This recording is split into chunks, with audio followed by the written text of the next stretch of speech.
IT job కోసం try చేస్తున్నారా? Coding tutor లో ట్రైనింగ్ తో పాటు స్టైఫండ్ అండ్ 100% జాబ్ గ్యారంటీ.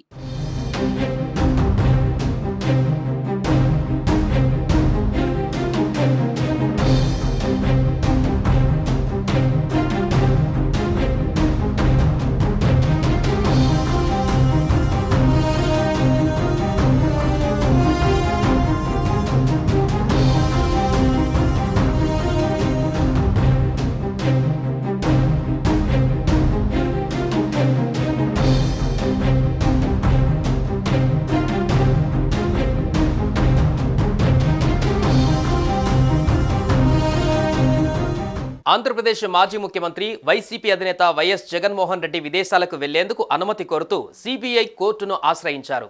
తాజాగా బ్రిటన్కు వెళ్లేందుకు అనుమతించాలని వైఎస్ జగన్ సిబిఐ కోర్టులో పిటిషన్ దాఖలు చేశారు. జగన్ పిటిషన్పై సిబిఐ కోర్టులో విచారణ జరిగింది. ఆయన విదేశీ పర్యటనకు అనుమతి ఇవ్వొద్దని కోర్టును సిబిఐ కోరింది. అనంతరం జగన్ పిటిషన్ పైన వాదనలు ముగిశాయి. కోర్టు తన నిర్ణయాన్ని ఈ నెల 27కు వాయిదా వేసింది.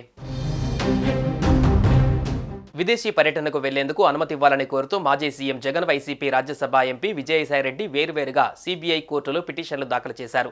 యూకేలో చదువుతున్న కుమార్తె వద్దకు సెప్టెంబర్ మొదటి వారంలో వెళ్లడానికి అనుమతించాలని పిటిషన్లో జగన్ కోరారు.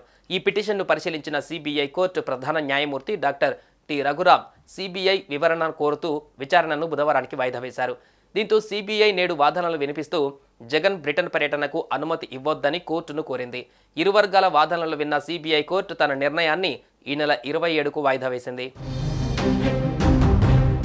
మరోవైపు వైసీపీ ఎంపీ విజయసాయిరెడ్డి కూడా విదేశీ పర్యటనల కోసం అనుమతి కోరుతూ కోర్టులో పిటిషన్ దాఖలు చేశారు. సెప్టెంబర్, అక్టోబర్ నెలలలో యూకే, స్వీడన్, యుఎస్ వెళ్లేందుకు అనుమతి కోరినట్లుగా తెలుస్తోంది.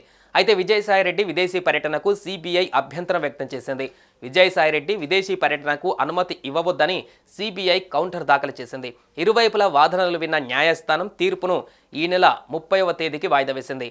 అక్రమాస్తుల కేసులో జగన్, విజయసాయిరెడ్డి A1, A2 నిందితులుగా ఉండడంతో విదేశీ పర్యటనలకు వెళ్లాలంటే సిబిఐ కోర్టు అనుమతి తీసుకోవాల్సి ఉంటుంది.